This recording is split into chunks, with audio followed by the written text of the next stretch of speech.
Hey everyone, welcome to Strange Stories, where we explore near-death experiences and supernatural stories from people who've had a glimpse of the other side. If you enjoy our content, please consider liking the video and subscribing to our channel. Without further ado, let's get to the story of the day. I was sleeping soundly in bed, my eyes closed. I was especially tired and depressed. I began to feel unusually light and free as I drifted in and out of a light sleep. I abruptly exited my body through my head and began floating above the bed. This felt completely natural to me.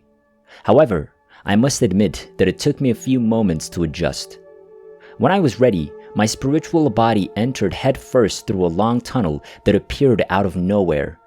This was a terrifying experience at first, but after a few moments of zipping through the tunnel, my essence began to speed up and become more in tune with the shape and size of the tunnel.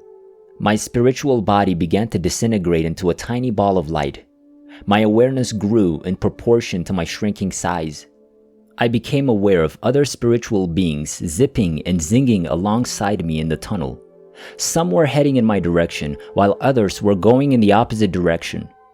Other beings simply remained nearly stationary. Deep within their spiritual core, I could sense feelings of intense bewilderment and confusion. I had lost track of time. Time was non-existent. The tunnel, me, other spiritual beings, and a very distinct pinprick of light in the distance were the only things that existed with certainty. The light grew in size as I raced towards it.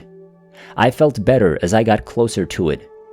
After what seemed like eons in earthly time, I emerged from the tunnel and entered a vast and brilliant field of light. I'm referring to an energy field when I say field. I felt like I was walking on the surface of the sun, but without the scorching heat. The light engulfed everything. Everything was there. If nothingness can be imagined without the darkness of the tunnel, then the light was the nothingness of everything. It was actually, and paradoxically both. Very hard to explain here. My first reaction to the light was complete terror. What was I doing? Was it all a dream? No, it couldn't have been a nightmare.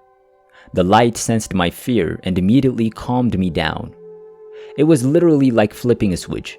I felt intense fear one moment, and then I was instantly filled with immense love, happiness, and joy the next. Maybe the light changed my vibrational pattern. Perhaps my spiritual core was misaligned like a disk drive. Whatever the light did to relax me, it was effective. The light and I began exchanging thoughts, feelings, emotions, and knowledge almost immediately. Telepathy is the best word I can think of to describe the experience, but even that is insufficient. If you can imagine two computers exchanging data in real time, you've got an idea of what I was feeling while in the light. The light had a specific question for me. What have you done with your life, was the question. I thought the question was odd, so I responded with one of my own. Why am I here? What is your name?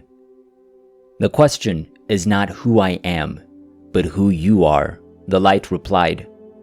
A series of images and experiences flashed across my vision before I could respond. This was analogous to a projector projecting images onto a flat screen. However, there were two significant differences. The first distinction was that the images were not in chronological order. That is, they were not in any specific order. The second difference was that I could feel, think, see, hear, and experience everyone I'd ever come into direct or indirect contact with and their emotions, thoughts, feelings, and experiences. If you can imagine a series of dominoes cascading down staggered steps like water, this was my experience of being with other people and experiencing both the intended and unintended consequences of my contact with them. This was not a pleasant experience in any way, shape, or form. I saw numerous opportunities to help people and be loving and kind, but I chose to ignore these opportunities and focus solely on myself. To say the least, this was unsettling. The most extraordinary moments in my life, according to the light, are not framed by money, work, drugs, alcohol, possessions, or self-gratifying behaviors. Indeed, what we consider insignificant actions are highlighted as the most important events in our lives. In one scene, for example, I was about 6 or 7 years old and saw a stray cat hiding under my father's car in Show Low, Arizona. We had rented a cabin for the summer while he worked as a golf course architect. The cat was obviously a stray because it did not approach me. In fact, it almost ran away when I approached it. I debated whether or not to feed it for a few moments. Finally, I went into the cabin and got some beef bologna slices. I ripped them into small pieces so the cat could easily chew on them. I placed the pieces of bologna in a small trail leading up to the cabin, knowing that the cat would not approach me unless I made a special effort. The obviously hungry cat ate each and every piece until it reached the cabin steps from the car. I was able to pet it a few times before it was startled by a loud noise and flew back to the safety of the car. I was bored a few days later and went outside to see if the cat was still there.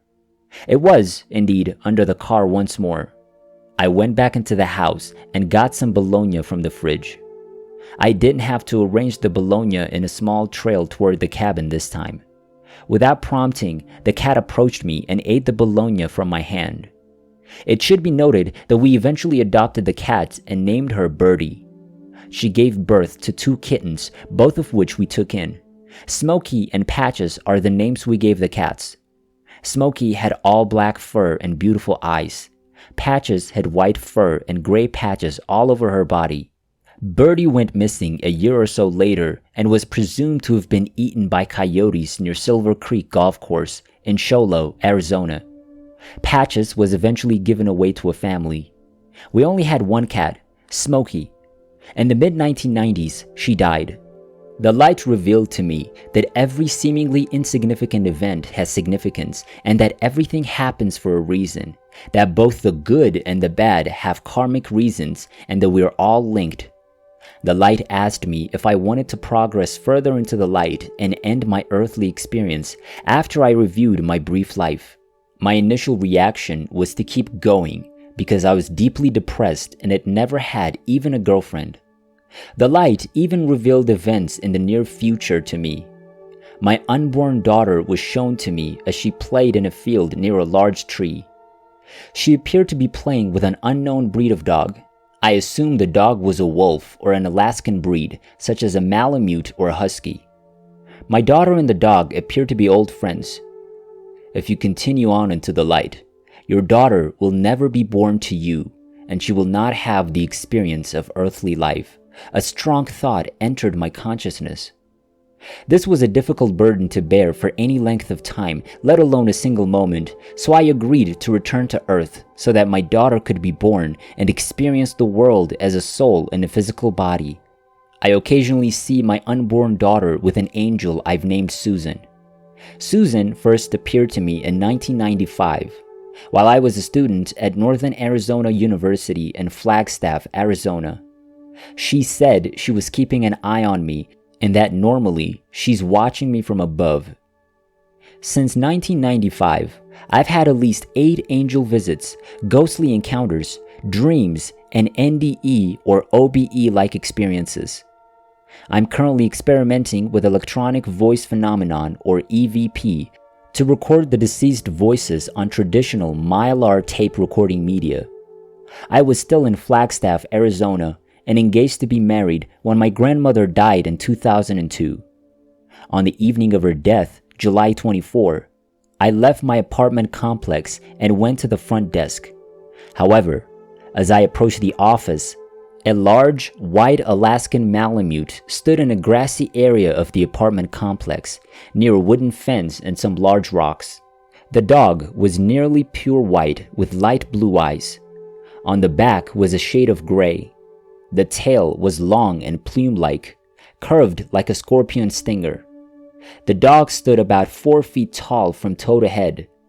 It stared at me intently as I passed by, then reared up like a horse as if recognizing me. The dog which lacked a tag or other means of identification, suddenly pinned her ears back and raced towards me.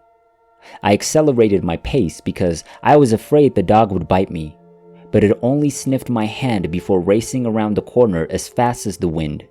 I looked around the corner near the office for the dog, but it was gone. I noticed a man checking his mail and asked him where the dog had gone. He made a motion around the other corner. I then searched the entire complex for half an hour and found no trace of the mysterious dog. But it wasn't until a few days later that I realized who that dog was. It was the same dog I had seen several years before, playing in a field with my unborn daughter. The Happy Hunting Grounds spirit dog was similar to some Native American belief systems. The dog, whatever it was not of this world. Since my NDE in 1997, I've had strange sensations such as light sensitivity, the perception of several spiritual entities, including angels and or ghosts, increased psychic ability, example, clairvoyance, additional OBEs, and in one case, a phone call that was barely audible but repeatedly repeated my name before the line conked out.